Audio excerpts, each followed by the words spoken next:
What's up, everybody? My name is Matt James, and welcome to Generation Bitcoin. Today I'm here with Erica Stanford. How are you doing today, Erica? Hey, good. Thank you so much for having me on. Yeah, thanks for coming on.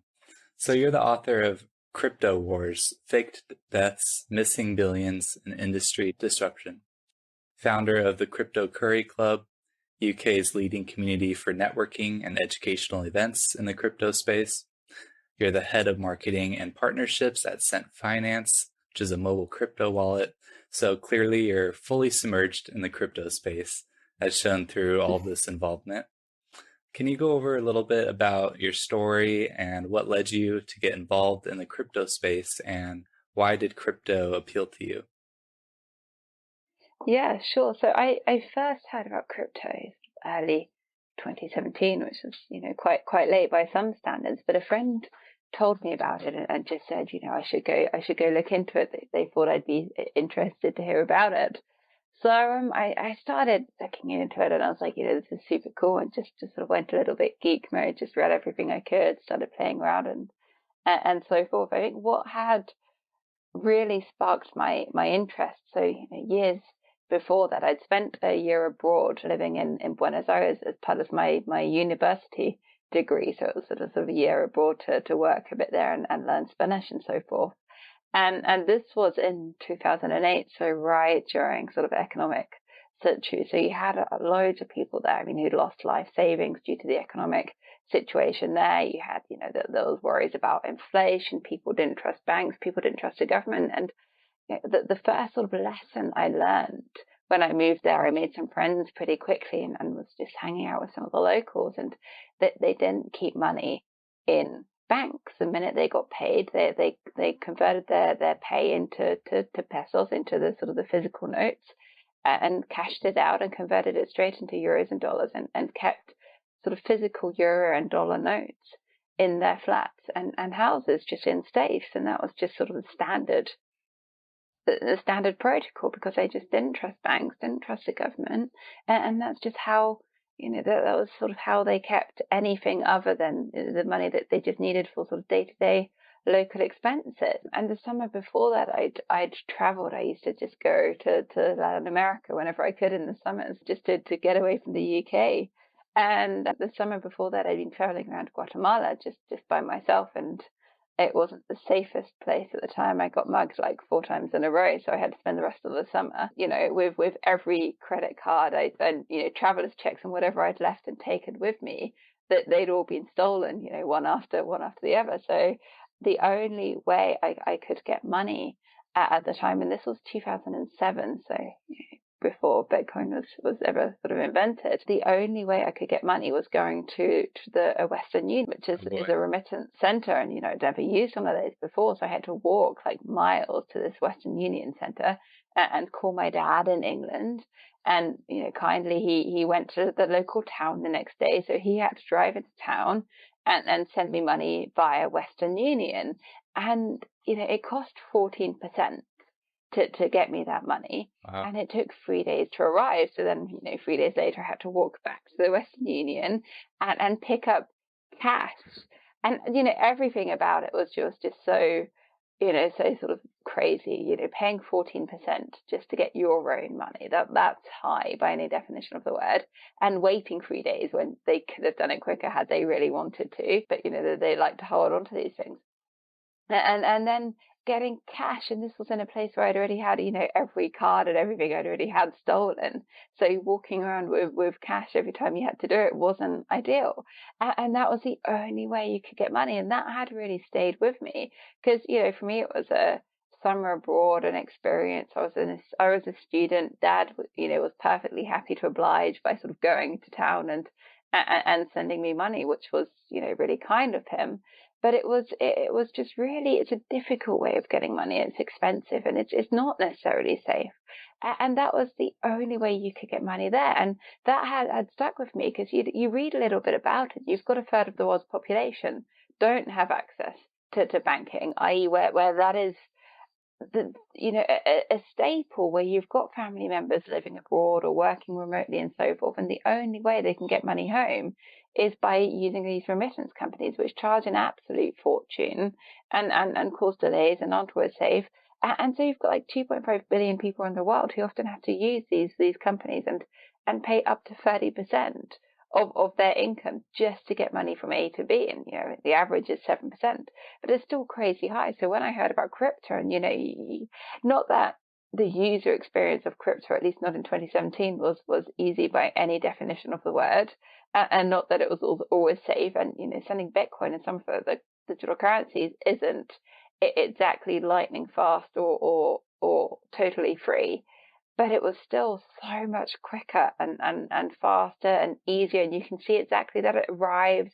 And you've just got so much more control over the situation. So that had really stuck with me, how much easier it was than basically my previous experiences of sending money abroad.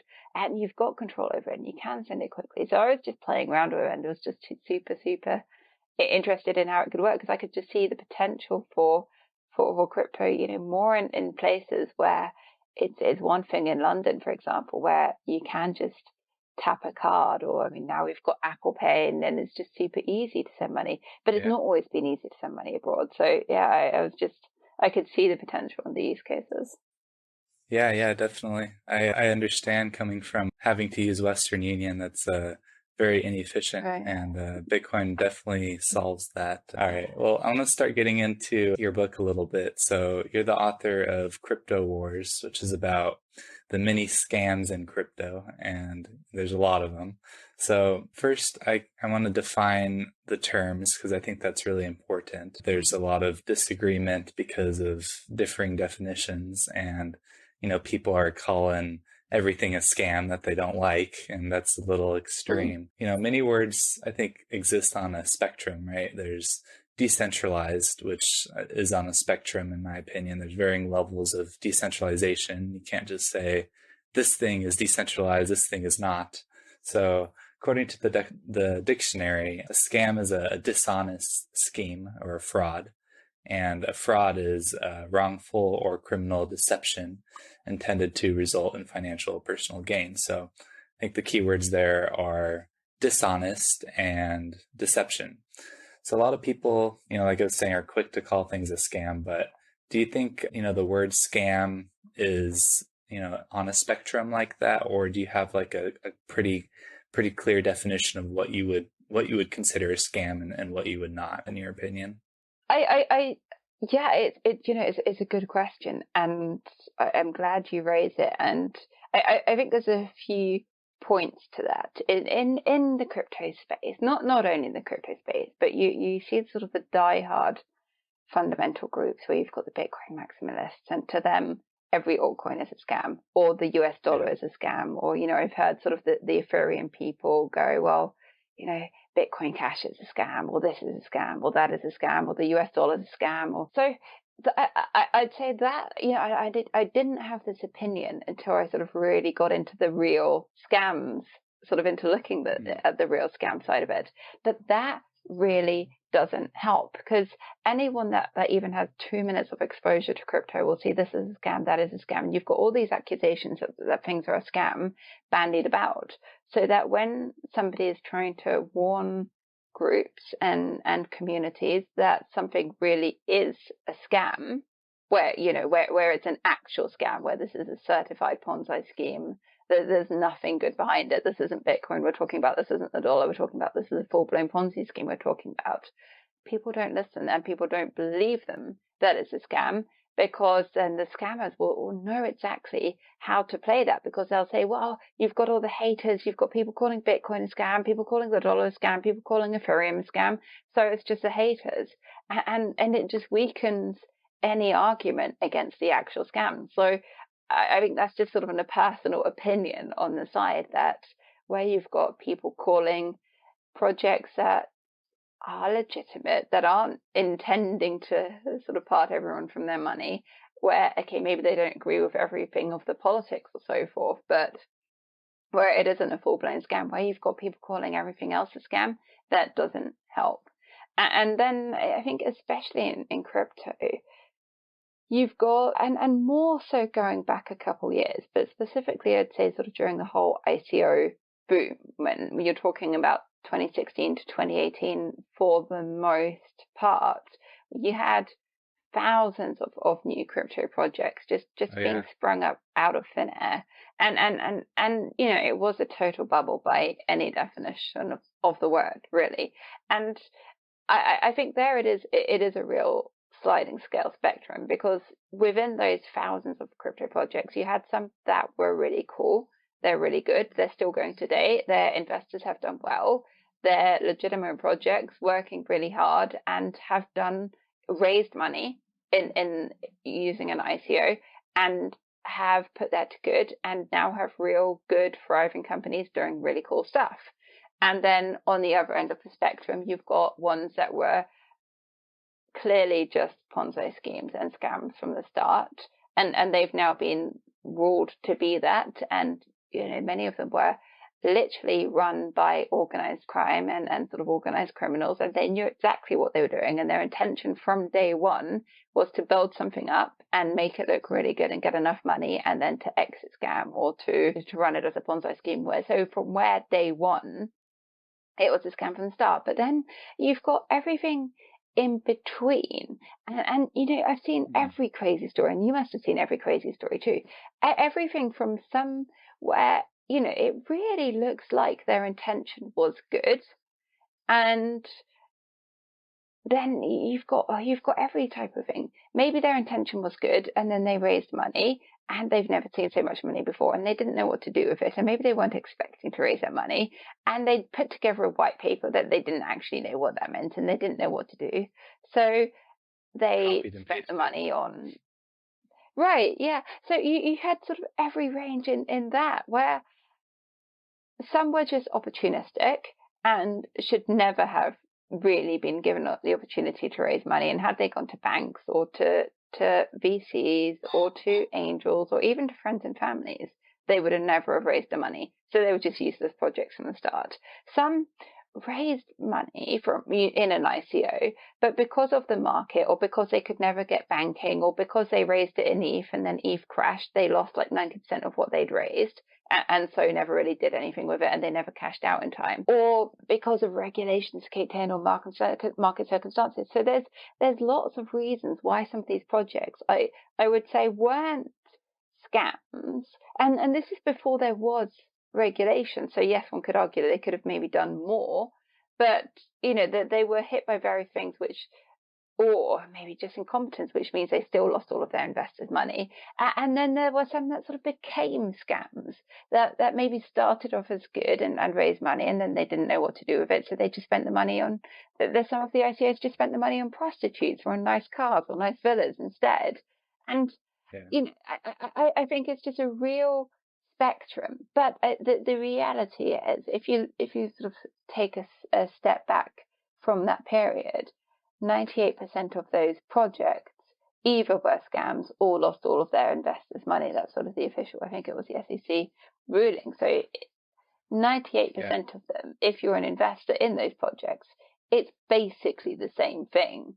And if you invested $100 and it was a scam, or they were incompetent, or they lost the money, or they were hacked because they didn't have enough security, or they didn't take the measures and cash out, and for whatever reason they ended up losing the money, in 98% of the cases, you still lost your money.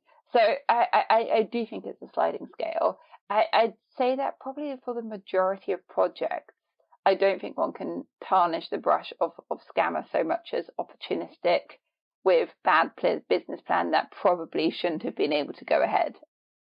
Hmm. Yeah, I agree. I think that's what I tell people, you know, when they're getting into this space, that you really got to be careful. You know, 99% of these are, you know, full out scams, or they, you know, don't have a working product and never will, or, you know, a lot of them make some crazy promises and they just use all these buzzwords to think that, to make their investors think that they're gonna go somewhere with this and that they're the future, but a lot of them don't even deliver on what they, you know, what they say. So Yeah. it's pretty crazy out there. So what are the most upsetting or absurd, like, scams or hacks that you've heard of that you can think of? Or are there some that come to mind that you're just like, this one was crazy, or anything like that? I mean, the worst ones that affect the most amount of people for me are the ones that use multi-level marketing. So you've got some scams where they advertise themselves, people fall for them, but individuals fall for them, and then it's sort of one person at a time that's being affected. But the multi-level marketing, just as a concept, it's legal more or less in most places, and I would argue the fact that it's legal is utterly crazy. And you've got statistics that something like 99% of people who get involved in multi-level marketing lose all their money. It's a sort of marketing reward structure where you get really high incentive payments and commission payments for everyone that you bring in to buy something. And it's legal if you're selling a real life product. And OneCoin, which is now thought to be the biggest crypto scam, it's now estimated that they brought in about $25 billion. And it's crazy. There's people who ran it in prison. They're looking for the founder. It's been declared since 2017 to be a scam, and it's still going on. And that was the first crypto project that combined the concept of investing in crypto, albeit in that particular case, they never actually had a cryptocurrency. They never had a blockchain. It was never actually a cryptocurrency to invest in. It was a scam from the start. But they combined the concept of invest in this digital money and you'll get rich quick with multi-level marketing. And it went absolutely viral. To this day, you've still got people promoting OneCoin, and it spread really, really fast because they had this sort of whole network, this whole team of experience of the world's best multi-level marketers come in who already had these massive teams, these massive downlines to sell to, and they just went in and they were paying huge commissions to everybody who brought someone in new to invest. And to invest, the promise was, or if you just buy this package, you'll get this amount of crypto coins and you'll get more of them and they'll double in value and so forth. So if you just invest in this package of crypto coins now it's worth X, and within a few months it will be worth Y, and you'll just suddenly get rich quick and it'll be really, really easy. But the problem is, and why it's so bad and why it gets so big and affects so many people, and why I find it quite sad, it is because, as with any good, effective Ponzi scheme, the first people who invest get paid out. So if you're one of the early people to invest, you invest your money and you get your money back and you get your returns back. So it looks good. So why it got so big is because they had this massive professional structure in place with people who are really experienced at marketing it, sales and promoting this project to get maximum amount of people in.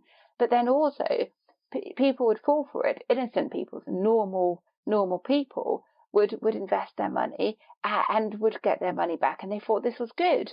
So these people who are sort of victims of the scam were actually initially profiting from it and doing well, and because it looked good, they believed it. So they'd go to all of their friends and their families and their communities and say, hey, you've got this thing, it's good. Invest your money and you'll get your money back and you do well and you'll make money. So where they got so bad is that they had these really good commissions, and of course people wanted everyone to invest because they got good commissions for it. But also it wasn't the scammers. It wasn't only the scammers selling the product. It was normal people who'd fallen for it, who were then going to their friends, to their families, to their whole communities. You had entire religious leaders going to all of their congregations promoting it. You've got community leaders promoting into their communities. You had people going around villages in around the entire world promoting this scam. And why it got so big, and where I find it quite sad, is of course some of these people knew exactly what they were doing and were only interested in the commission payers and knew to leave before it was sort of declared as being a scam. But then also you've got lots of innocent people, lots of just normal people who'd fallen for it, who then got their friends and their families to invest, and they got their parents to invest. And often people invested everything they had, sold their houses, sold their livestock, because they were believing not only the project, but they were believing their friend or their son or their parent or so forth, or somebody that they knew and trusted.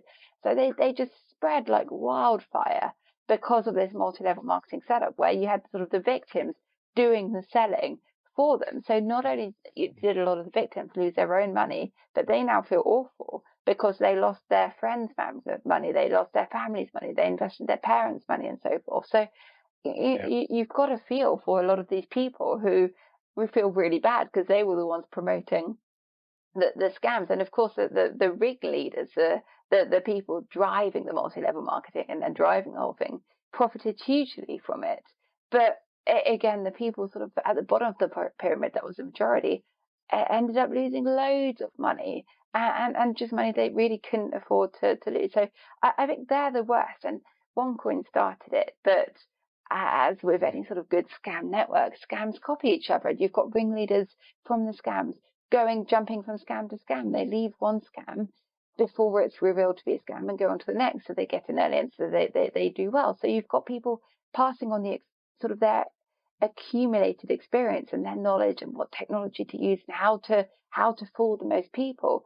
So you've got ringleaders jumping from scam to scam, and scams end up copying each other. So you've now got this whole series of massive crypto Ponzi schemes using multi-level marketing and using the exact same technique. So they spread like wildfire, and scams that start in London or start in Europe, they're affecting people all over Africa, all over Asia, all around the world, because they just spread so quickly using this technique. Mm-hmm. Yeah, you're right. It's really a sad thing. There's so many people that, got involved and they thought they were doing a good thing and they just didn't understand it. So it's really important to do your due diligence and whatnot. And of course, the scams aren't targeting people who would think to do the due diligence. They're deliberately going after sort of Exactly. non-crypto experts and so forth. So yeah. Exactly, yeah. One of the biggest scams I remember was called BitConnect, and it was pretty similar where, there was multi-level marketing involved and everyone was, getting people on board by enticing them, thinking they're going to get rich quick and all of that. So that's the one that comes in my head. I remember they definitely had a several billion-dollar market cap as well. But so what are some of the red flags and things to look for that you would recommend others to look for before investing in a crypto? Red flags and any due diligence aspects that needs to be done.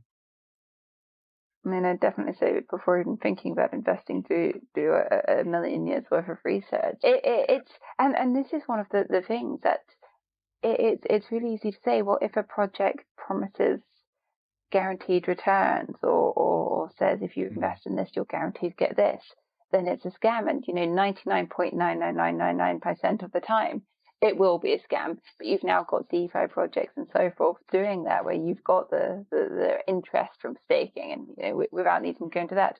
And I'd say that is one of the things to look out for. If a project's saying, well, send us your money, in crypto, once you've sent your crypto, there's no reverse button, there's no refund button, there's no I made a mistake, can I have my money back button. Once you've sent your crypto, you've sent your crypto. And if the recipient is a scammer, they're not just going to refund you your money. Yeah. So I think first things first, a lot of the scams revolved around getting people to convert their cash into crypto and then sending their crypto somewhere. So of course, if you hold cryptocurrency, there's perfectly secure ways of storing it, but that doesn't work out for the scammers. So they'll get you to send your crypto to an exchange, and they'll say, well, we've got this exchange, we'll make it cheaper for you, or we'll store your crypto more securely for you, or it'll be easier for you. So there's been a whole series of these crypto exchanges exit scamming, because all they need to do is convince people to send them their crypto or send them their Bitcoin, and then once they've got enough, they exit scam. And there's been some wallets and some crypto projects using that tactic, or some of the Ponzi schemes will make all sorts of claims, like with OneCoin, they invented that they had this cryptocurrency and that you're going to get more quantity and it's going to go up in value. And some of them will use, well, we've got this trading bot, we've got this trading algorithm, so if you just send us your crypto, we'll trade it for you and then you'll get more back. Or don't worry about mining your own crypto. That's far too difficult. Mining Bitcoin's really difficult, and you've got to have all this expensive equipment, and it's really hot and it's really messy. So if you just send us your Bitcoin, we'll buy the mining equipment and we'll do all of that for you, and we'll send you back a guaranteed profit. And so you've got all of these scams involve getting people to send them their crypto under various pretenses. Now, of course, in the big mining one, they the biggest scam there was, brought in 722 million. It was called Bitcoin Network, and they never owned any mining equipment. It's now thought. They released all of these videos showing, well, we've got all this Bitcoin mining equipment, and then it was a mining facility, you know, a real one in Iceland that eventually came out and were like, hey, this is our video of our equipment, and they've never had any affiliation. So anything that gets you to send your crypto to somewhere, be extra super cautious, because once you send the transaction, you're not going to get your money back if you sent it to a bad address or to a scam or so forth. And that's really how they play. And then think the problem is scams now are getting really clever. They're getting really sophisticated. So if you remember BitConnect from I think that was 2016 from memory, it launched, and you had people quite early on saying this is a Ponzi scheme. If it's promising that you get, I think, 1% or a day, then it can only possibly be a Ponzi scheme. And they didn't really give a lot of information. They said, well, they've got this trading bot. They didn't say how it worked.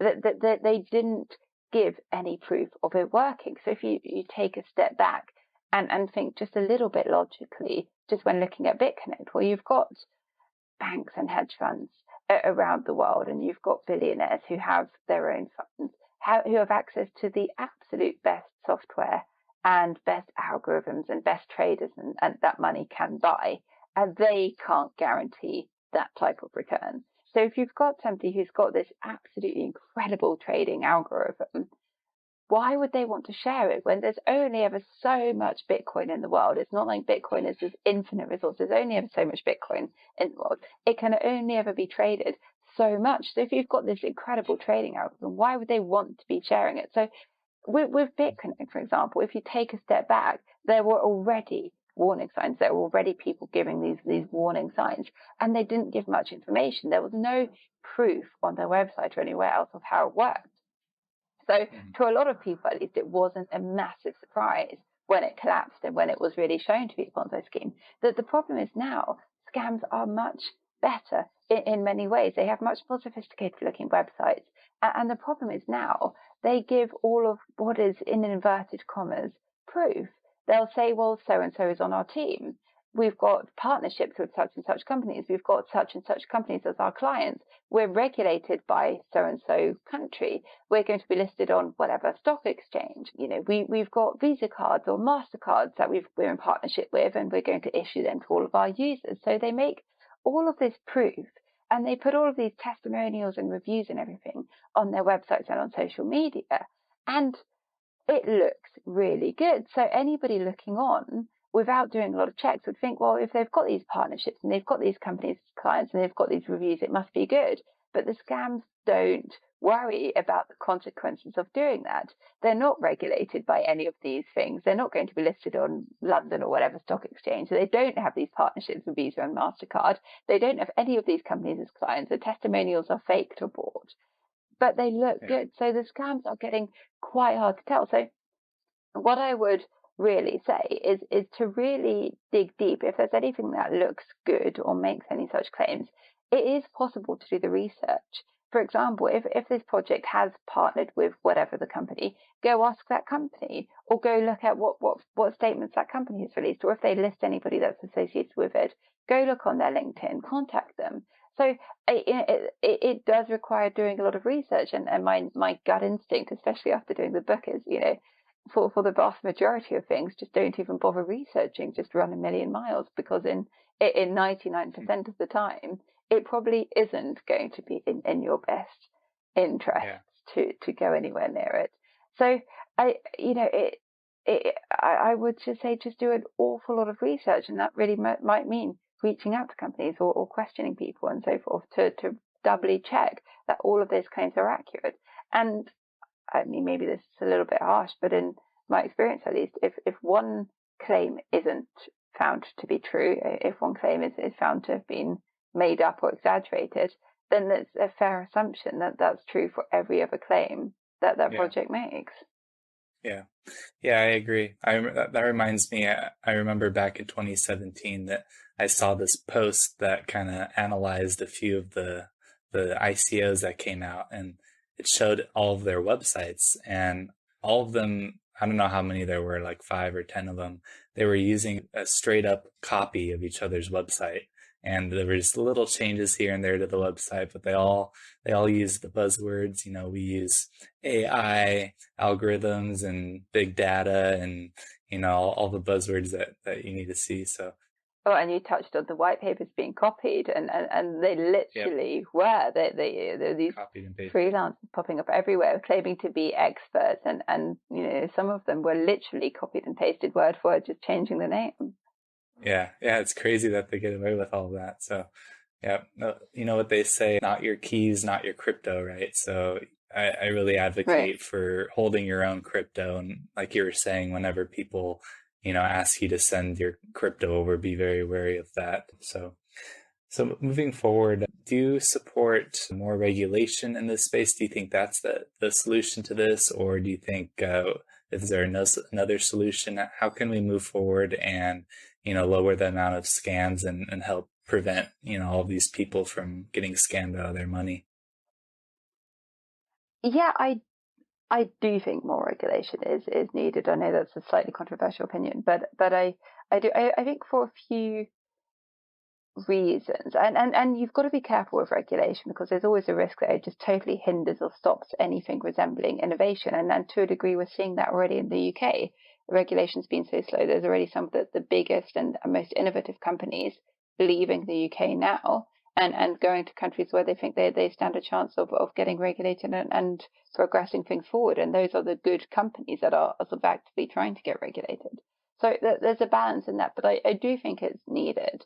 And for the main reason, especially with scams, that it's so easy at the moment, and we've seen it. So there's been so many crypto scams, and they're so big and they're so brazen, and they're still going on, and they're still literally affecting millions of people and taking billions of dollars in some cases. And the problem is, at the moment, for scams, it's really easy to make all of these claims because there's nothing stopping them. And how can you prove otherwise? Whereas I think if there were regulation and it were, sort of faster and more efficient, and then there were a blue, like almost like a sort of a blue tick of approval on companies that aren't scams, I think that would make it a lot harder for the scams to make a lot of their claims that they're making.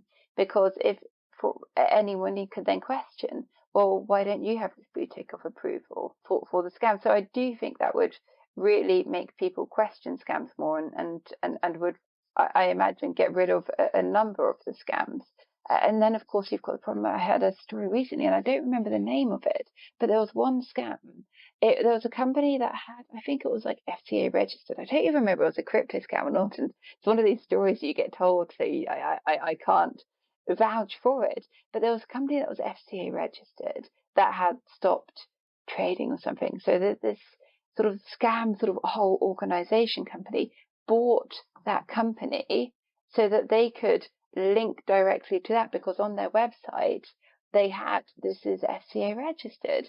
So they bought the company to use that site so that they could say, well, look, we're FCA registered. If you go on the FCA website, you can see our name, because it was a scam that had bought the company that had been registered. So, there's still, if people want to scam, a lot of these now are run by organized crime that literally have the resources to do whatever they want. Mm-hmm. They're still going to get around it. But I do think that having regulation to help the good projects stand out would really put a question mark on the scams and how they can continue going as big as they are when they don't have that. And at the moment, this regulation is slow, and I think for various reasons, partly because it's such a new technology that's just evolving so fast. But then we've also had the massive pandemic in the UK. We've had Brexit, so there's been other focuses. But I do think having regulation into the space would definitely help get rid of a lot of the scams, provided the regulation still lets innovation happen without sort of totally stamping it all out. Yeah. Hopefully we can get something to help lower the amount of crypto scams. I know the government is pretty slow to act just in general, but we'll see how that all plays out.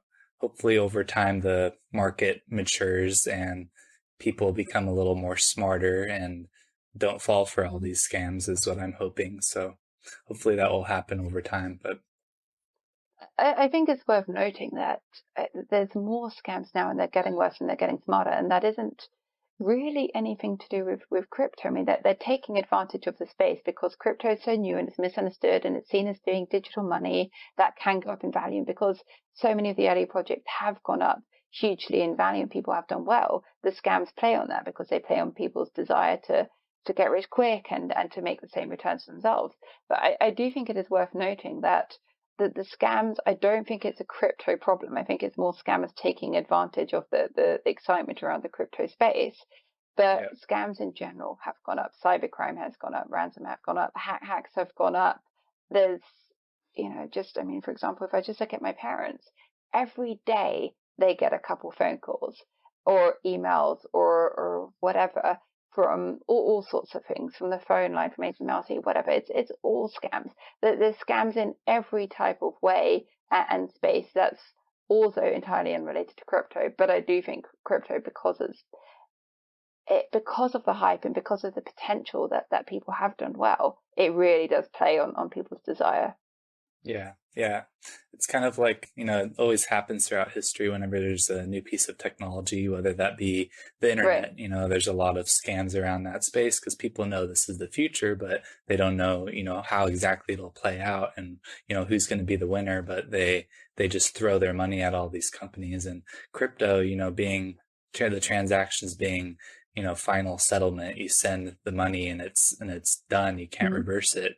It's kind of a prime, candidate for all these scammers. So, but you are right. There's a lot of Right. scams in all industries. Yeah. It's a problem because in the space, it makes Bitcoin look really bad because you get people, and for example, in the insurance space, with all the cybercrime now, you've got insurance people saying, "Wow, it's all of the Bitcoin," because the hackers demand Bitcoin and they blame Bitcoin, for example. And it's the problem is that Bitcoin it's the same as blaming the Yeah. tulips for the tulip sort of bubble. Yep. The problem isn't Bitcoin by any definition of the word, but it doesn't help. I'd say the ecosystem grow whilst the amount of scams that there are Yeah. still going on. Yeah. Yeah, I agree. Segueing over to Bitcoin, this podcast is called Generation Bitcoin. So I want to talk a little bit about that. Bitcoin's obviously not a scam, right? It's already doing what it's supposed to. It's a very secure, decentralized, unstoppable store of value base layer for a new financial system that people are able to use and store their value. They're able to, escape tyranny, escape hyperinflation. It's a consensus protocol that enforces that hard cap of 21 million Bitcoin, and it's the soundest and hardest money that we've ever come across. So, and what I really love about Bitcoin is, it doesn't have to do anything else in the future. All these altcoins, you're speculating on some use case that they may, fulfill in the future. But with Bitcoin, all it has to do is continue operating as it has been for years. So with all these other, speculative altcoins, I don't like to recommend them to people. So Bitcoin's already fulfilling the biggest use case, in the world, in my opinion, which is a new form of worldwide money that's open to anybody. So that's kind of my take. I'm sure, I'm a Bitcoin bull, but what do you think about Bitcoin? Do you have any yourself? And if you do, why do you think it's a good investment? I don't have any, but I do. I'm sort of with you on Bitcoin, and I think what's interesting in Bitcoin is it was like you say, it's the first thing that's done a lot of what you say. I mean, there'd been various attempts at creating digital money that you could just send sort of from A to B, pair to pair before, that hadn't worked for various reasons, and Bitcoin is the first to do that. And that there's arguments about efficiency and so forth, but equally you've got a community and things are changing and technology is changing. So I do. It's just, even as a sort of a concept, it's just sort of stepping back from the investment side, but just from what Bitcoin, how it was created, what it's created to, how it's being used. What's really interesting is how much noise it's managed to make. Just you've got traditional finance, you've got traditional banking questioning things, you've got payments companies setting up digital assets divisions because of the threat of crypto. You've got remittance companies in some cases now lowering their fees because people have cottoned on that they don't need to use the remittance companies anymore. You've got people getting digital wallets all around the world, and traditionally to get money digitally, you have to have a bank account, which is great for some people. It's not great for about 2.5 billion people around the world who can't get bank accounts, basically because people in those areas don't earn enough money for traditional banks to go to those areas to serve them because they don't deem it economically viable. Whereas with Bitcoin, all you need is access to the internet or access to a smartphone, and you can create a wallet basically for free and store money digitally and send money to each other. And again, there's arguments about the cost of sending Bitcoin. It's better than Western Union. It's better than the remittance companies by any definition of the word, in terms of cost, in terms of ease, in terms of maybe having to walk to an office and then waiting 3 days and then getting back cash. So you've got a load of incredible use cases. And even if it's one of the things I was looking into when looking into the book, places like Venezuela, and this is true for many countries in the world, the main users of Bitcoin you'd think would be somewhere like the UK or like the States or the places with the biggest population, and it isn't. The main countries that use Bitcoin are those with the worst economies, those with inflation, those where people don't trust sort of banks and governments, and for various reasons. And it's that I found was incredible, because you've got people in Venezuela. I'll just use that as an example because that's just what I was researching, but who literally use Bitcoin as a lifeline because they can't get the dollar. If they hold money in their local currency, in the peso, it just gets evaporated just like that because of hyperinflation. So you've got people literally using Bitcoin as a lifeline, and you've got countries where governments don't allow you to convert into other currencies, not because it's in your best interest not to be allowed to do that, but because they want to hold the power and they want to keep control. But that means that people would literally just lose all of their money, and in some cases not even be able to eat, by keeping the money in their local currency because hyperinflation is so crazy. Whereas Bitcoin, you can send it across borders. It sort of bypasses the politics. So yeah, I just think there's so many incredible arguments for Bitcoin, and sort of taking aside the investment argument, I'm not really interested in that. But I think what it has done is basically just shaken up how the world has to look at money, and where you've got some of the big just remittance companies, just because I think they're barbaric, but where you've got remittance companies, they would have continued working exactly as they always did had crypto not come about. And okay, yes, in Kenya you've got M-Pesa, and that's that works, and you've now got about 80% of the population use M-Pesa, which is sending mobile phone minutes to each other as a digital currency because of sort of the lack of banking over there. But had Bitcoin not come about, you'd still have the status quo would be pretty much unchanged. And now you've got so many changes being made in remittance companies having to lower their fees to compete.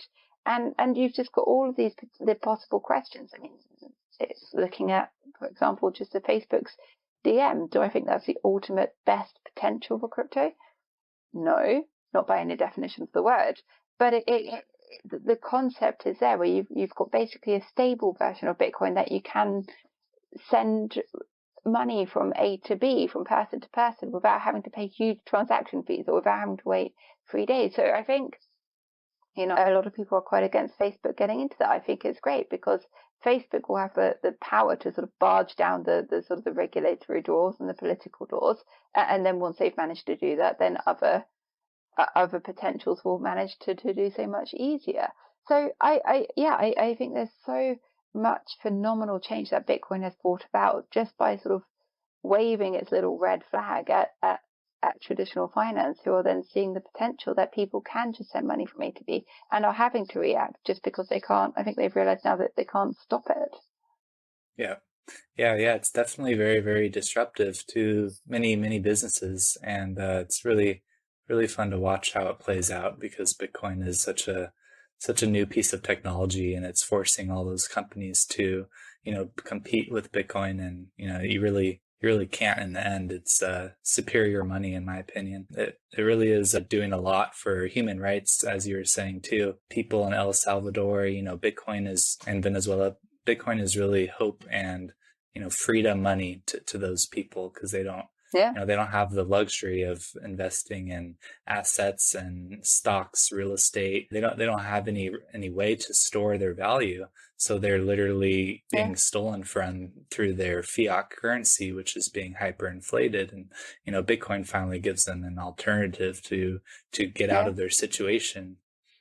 Look, totally. And if you look now at who's buying Bitcoin, it's younger people, it's millennials, and I think it's people now who are seeing, especially with Corona, that inflation happens, governments print money, you can't necessarily trust governments, you can't necessarily trust banks, and these are people who realize that the way things are, if they go to uni and get a good job and get a good job and work hard in the whole areas, they will never be able to buy their own house.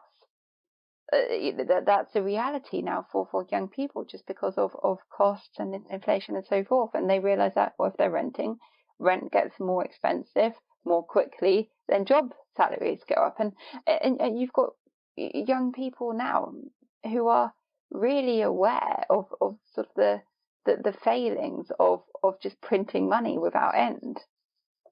Yeah.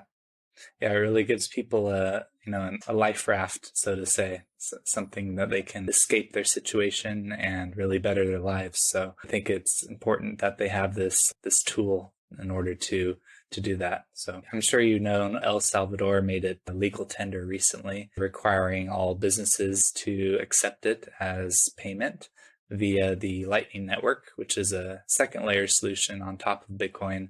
And it actually allows for instant and nearly fee-free transactions, which is really cool. They're using it to, purchase groceries at the grocery store or whatever, Mm. and they don't actually have a currency locally, so they're able to use Bitcoin. And as long as you have a smartphone, you can, scan a code, and they get the Right. money pretty much instantly. So do you think that that's a good step forward for Bitcoin, and where do you think this will lead to? Do you think more countries will adopt it in the future? Yeah, I think it's super cool. I think it's a super cool bit of news. Will more countries accept it? I think countries will need to be quite brave to do so, and especially if you're looking at the UK, they're trying to create their own digital pound and so forth. So I guess whilst I might like to see that, I think realistically, most countries will focus rather on creating their own centralized national digital currency over which they've got full control and where they can track everyone's transactions and they've got full data over exactly who's got what, and they can probably block those transactions if they want to. And if you vote the wrong way, if you buy the wrong thing, if you're seen talking to the wrong person, whatever it is that they want to control, where they have full control over your money and can block those transactions. And yes, that's maybe a little bit Black Mirror, but that's already happening in China. And I think countries are aware of what's happening in China, and they realize that China's got suddenly a lot of data over its citizens and will continue to get more. So they've got to compete. And my worry with that is the whole sort of centralized national digital currencies is how much power it gives to governments and central banks. And Yep. even if it's done with a sort of a good government with good intentions to offer people digital money, because with digital money it's less easy to fake, it's less easy to get stolen, there are benefits to it. Even if it's brought about by a good government with good intentions, you're only ever one election away from somebody who's totally different, and once the technology is there, then that can be used. So sorry to make that's making a little bit negative, but I that's my worry with the central sort of bank digital currency concept. So I think my worry would be that countries wouldn't go down the let's accept Bitcoin route. I think they'd more likely to go down the let's make our own fully controllable digital currency that we have total power over. So I think that would be my worry. But I think what they've done in El Salvador is totally cool. And like you say, it just gives a whole new level of freedom to people there. Yeah, the central bank digital currency is definitely a dystopian future that you're explaining there. It's worrisome for me as well. And, CBDCs are basically the same as what we have now, only the possibility for even more control because, it's a fiat money. They're able to, inflate it and create it out of thin air and give it to whoever they want. So it's just another version of what we have already. So hopefully they don't go down that route and people understand that, these central bank digital currencies are completely anti-Bitcoin. They're completely opposite of what Bitcoin stands for. So, yeah. Literally opposite, because it gives worrying levels of control. Yep. So yeah, moving forward, it's really exciting. A lot of companies are starting to adopt Bitcoin and convert their fiat reserves into Bitcoin because a lot of these big corporations have a lot of, fiat money on hand that they use and they may not need it immediately. So Bitcoin is a good alternative for them to store their value. They're faced with this decision to, do I hold fiat money that's guaranteed to be devalued year by year? Or do I hold Bitcoin that's guaranteed to have a supply cap of 21 million and can't be inflated? So, MicroStrategy, Michael Saylor from MicroStrategy has acquired billions of dollars worth of Bitcoin. Tesla is on the bandwagon as well and has a good amount of Bitcoin. Do you think this is going to continue on and more companies are going to start holding Bitcoin instead of fiat money as we move forward? Yeah, I totally do. I mean, if you look at the companies now that have really done it, they're traditionally been quite sort of forward thinking, especially Tesla, for example, quite willing to take risks. So I do definitely think that more companies will do that, partly because of their own sort of sense of FOMO. Well, if Tesla and that lot are doing it, we can't not do it, or we should do that a bit. So I think partly companies will copy, companies will follow, but then also you've now got different levels of custody. You've now got institutional grade custody and security for holding crypto and for storing it and for making those transactions securely. So, if you look back not that long ago, that wasn't possible to really hold crypto in such secure ways. And you've now got all sorts of funds and institutions and companies really looking seriously at that. So I think I totally think we'll see more of that, either as a hedge against different fiat currencies, or because of the potential upside, or because they want to copy Tesla and the likes of that. But also I think that the process of doing so and holding crypto, the practicality is there is now institutional grade security for doing so. Yeah, you're right. A lot of this didn't exist, back in the day, and now, the liquidity is there. They're able to buy up billions of dollars worth, and the price doesn't get changed too much. It kind of remains relatively stable. So they have a lot of options now that didn't exist before, for sure. Next, I'd like to talk about the Lightning Network a little bit. Do you know anything about the Lightning Network? Do you think that's going to allow Bitcoin to be used as not only a store of value, but also a medium of exchange worldwide? I mean, I'm definitely not the techie person, but yeah, I do think so. And I think yes, and sort of a broader answer to that question, what I really like about the crypto ecosystem, I run sort of a community in the UK, so you get to meet lots of these people, but it's a constant brain drain of the smartest people moving to work in Bitcoin and crypto startups, and people from defense, from finance, from banking, from retail, the smartest people who have left, after really, really good, well-paying positions to sort of bring their expertise and brains, because they're more excited about what Bitcoin's doing, about where crypto is going. So, yes, I do think that will change things, and I think we'll continue to see more and more and more changes and upgrades and advancements in terms of user experience in terms of sending transactions, in terms of how you can make payments and so forth. So I think that's just going to continue to evolve, so that in a couple years' time, payments will be made that instead of just sending, I don't know, a photo over WhatsApp, you'll be able to send Bitcoin, for example, or you'll just be able to tap your phone and send Bitcoin quite easily and quite safely. So I think the user experience, the sort of cost of transactions and speed, but I think the user experience is the next thing that will get a real focus on. And how exactly that will look, we'll see. But there's such a brain drain of people moving to work in the space because they're excited by it, that it's just evolving so crazy fast. Yeah, I agree. The user experience definitely needs to improve, and I think it's already improving. Technology is changing so quickly, but I recently found out there are some solutions. One wallet that I looked into is called Moon Wallet, MUUN wallet, and they allow for Lightning Network transactions with Bitcoin. And all you have to do is scan their code or enter their address and hit send, and it sends it basically immediately for free. And it allows it in a seamless way where the user doesn't have to know what's going on behind the scenes at all. And if they don't have a Lightning wallet, that's okay. It still works. It's all behind the scenes. Which is how it's got to work.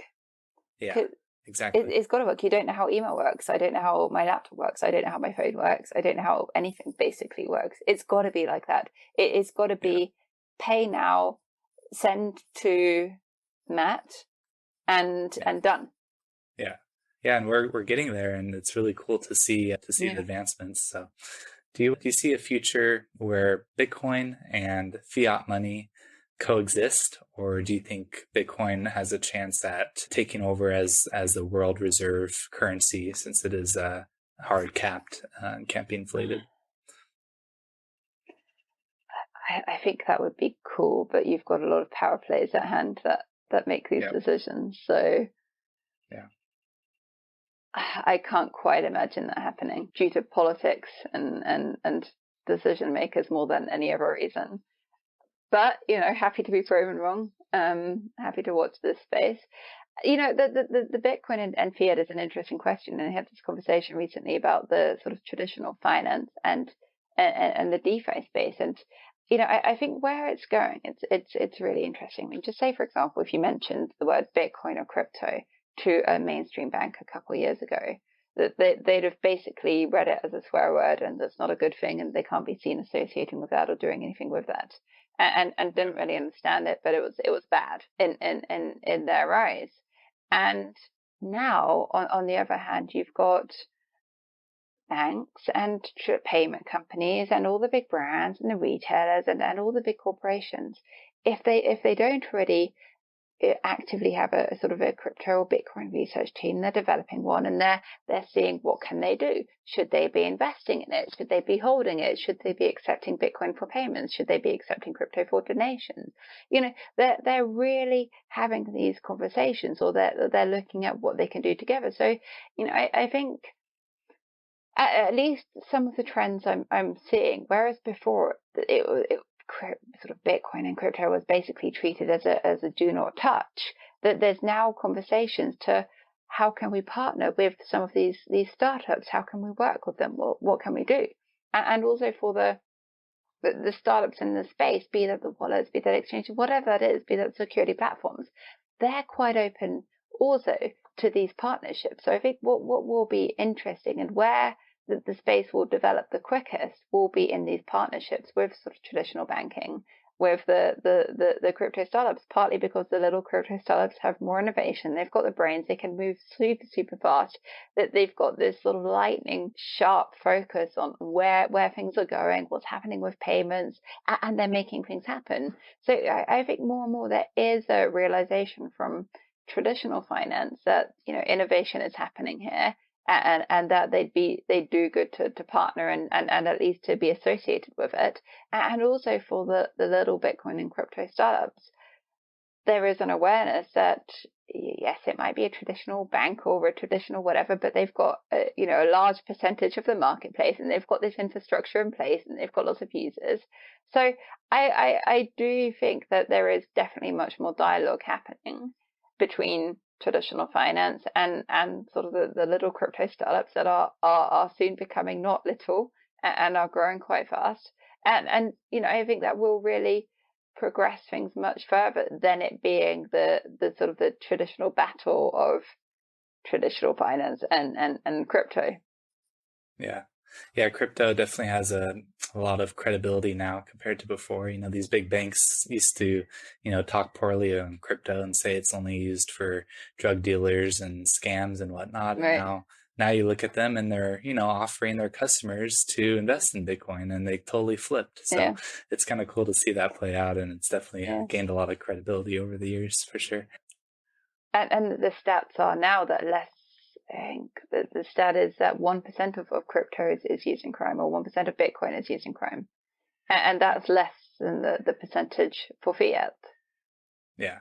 I mean, it's just another form of money. There's going to be scams out there. There's going to be, illegal transactions being made. That's the nature of money, but you can't blame the money. You have to blame the people. So to end it out, we haven't really talked much about you and Crypto Curry Club and what that exactly is and what your goal is with that. So can you go a little bit more into that?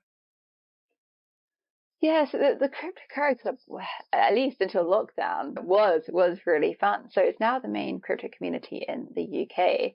So I started that, and it started off as just a once a month, get a few really cool people together over curry. So curry is the national British food. It's the most popular food in the UK. It's super popular. It's really good for sharing.